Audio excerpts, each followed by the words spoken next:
It's September 12th, 1987.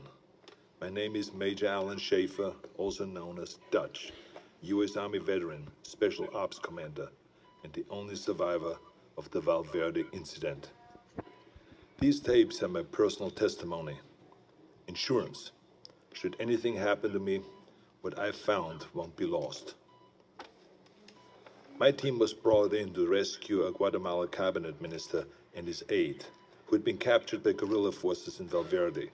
We located the downed helicopter, and the skinned bodies of those aboard hung in nearby trees, seemingly at the hands of guerrilla fighters.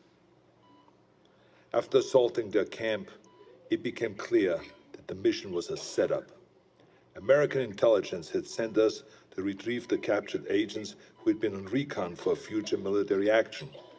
But none of that matters, because while we were clearing out the guerrillas, something was hunting us. An invisible killer tracked us as we made our way to the extraction point. In 24 hours, it wiped out my entire team.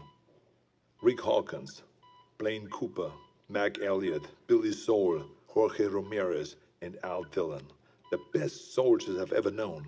Men I trusted with my life were butchered like animals. It was a nightmare. We walked in with guns, but it had perfect camouflage, advanced weaponry, and could see heat. It was strong and smart, a pitiless hunter. I waited, I watched, and when I understood it, when I saw how it hunted, I killed it. As it lay dying, in a final fuck you, it activated an explosive device. I barely escaped that blast. My radiation sickness and the crater of the explosion are the only evidence it ever was here. I have given my official statement to Agent Peter Keyes of the OWLF, but it's become clear I needed to investigate Valverde myself. Keyes was thorough, but he asked all the wrong questions. I mean, we have proof of alien life, but that life sees us as game. It's an alien whose first contact with humanity was to hunt us for sport. All Keyes cared about was the technology lost in the explosion. He can see the jungle for the trees. I see the threat. He sees the opportunity. Spies are all the same. I mean, we aren't people to them. We are assets. How many soldiers would he feed to those monsters just for a chance to steal from them or to learn from them? The government can't be trusted. So I'll have to do this on my own.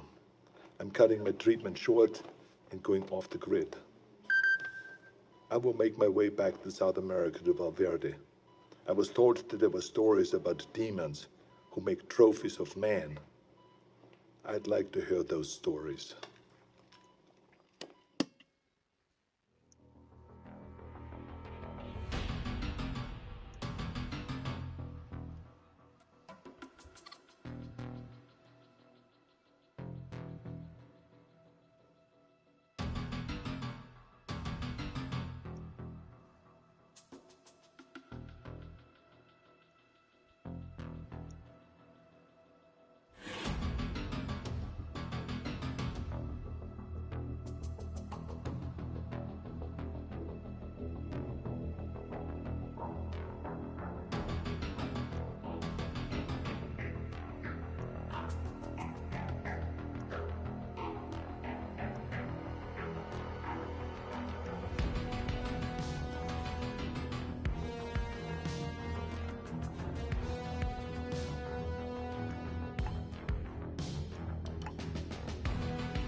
April 8th, 1991. I'm not dead yet. I'll admit, I regret not curing my radiation sickness before I left. It made leaving the country difficult.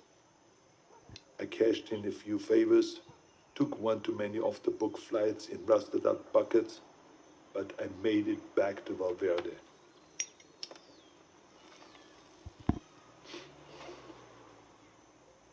The area was on lockdown, sealed by American intelligence for study.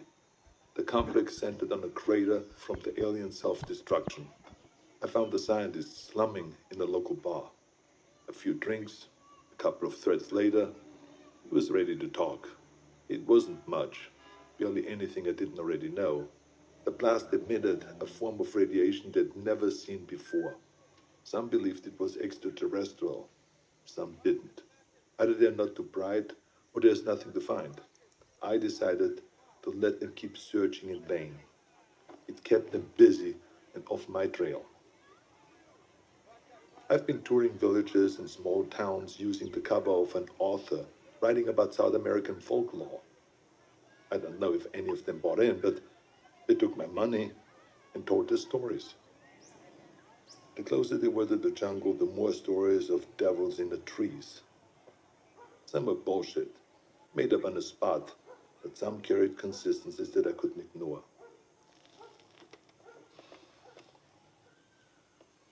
Whatever it was, the demons who make trophies of man, the devil of the trees, or the skull taker, the stories always began on the hottest summer that they could remember. In the summer of 1987, Valverde nearly broke its all-time high in temperatures. They love the heat.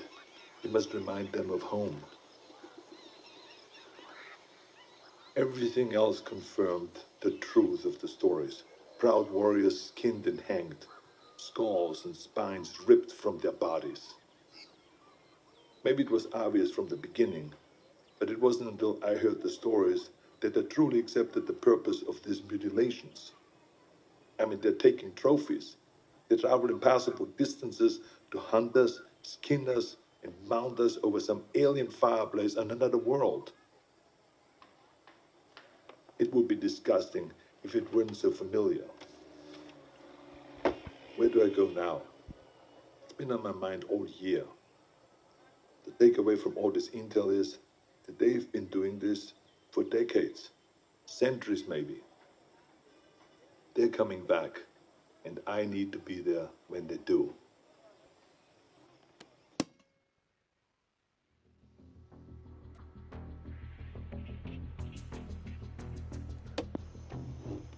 April 8th, 1991. I'm not dead yet. I'll admit.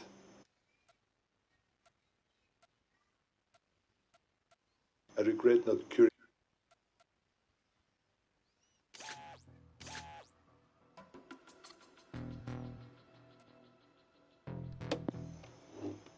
April 8th, June 27th, 1992. It's hard to remember that the most important part of an operation is patience.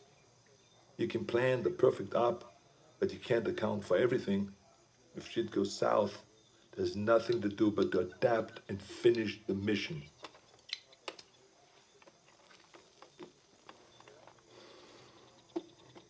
Sometimes you just get lucky. I was in the dock, 10 clicks downriver from the Valverde border, figuring out my next move. I was ready to pack it in. I thought that I learned everything that I could, that there was nothing left for me to find. The OWLF had abandoned the detonation site a year ago, and I thought that they already shipped back to America. That's when I saw Agent Peter Keyes tie his skiff to the dock. I haven't seen Keyes since I gave my official statement to him. It was impossible, but there he was, with three of his buddies. All agents. The clean, tidy outfits give them away all the time.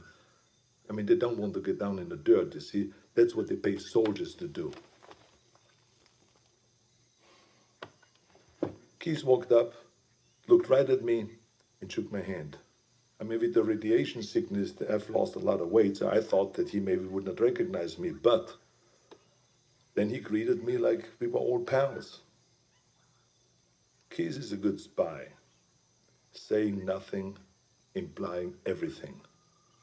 We spent the next few hours trading war stories at the bar. If you had heard us, you would never have suspected we were trading intel on an alien manhunter. His cover was that they have been looking for a serial killer, a sadist who has been operating in the area for years, hunting people like animals and then skinning them alive.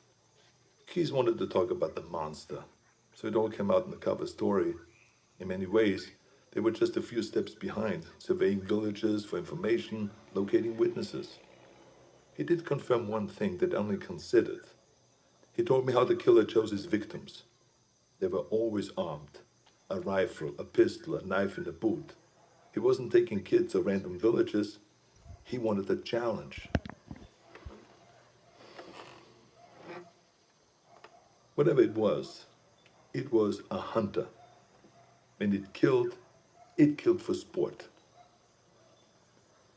I wish they were here for a military action, recon for an invasion. But the truth was so much worse. We are prey, animals, fit only to be hunted. Keys and his buddies paid the tab and mine, but before he left, he winked at me and he said, "Stay out of the jungle. That's where he gets you." I tracked Keys and his team for weeks, but they didn't learn anything new. Maybe they knew that I was there, maybe they didn't, I don't know. I've risked enough for now. I think it's time to disappear. Keep my ear to the ground. Be patient.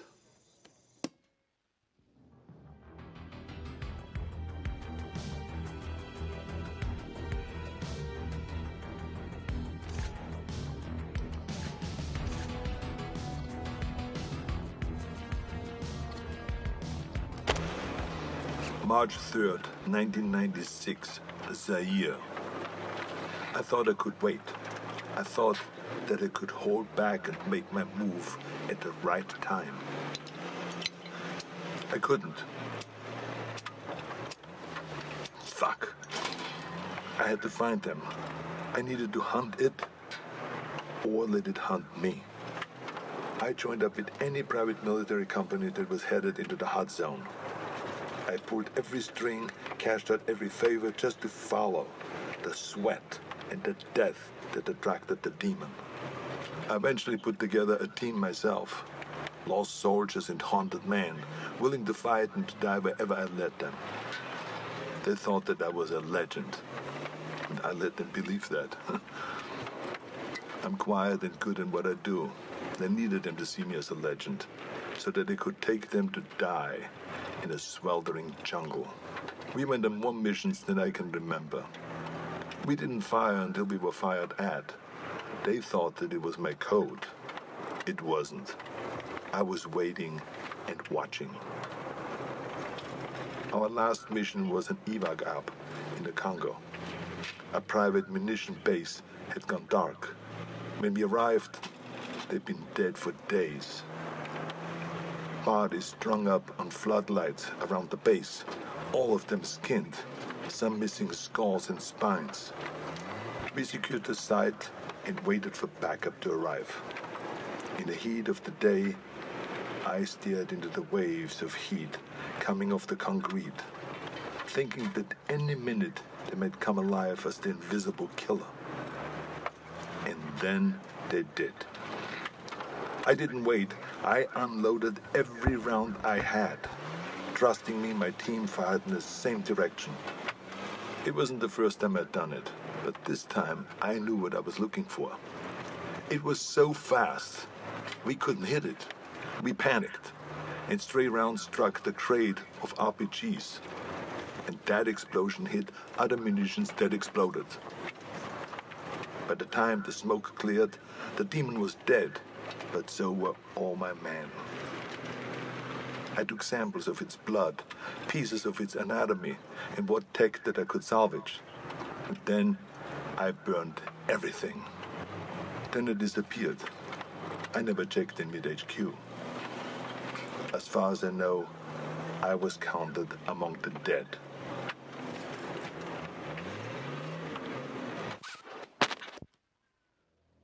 Así que esto es lo que has estado haciendo, Dodge.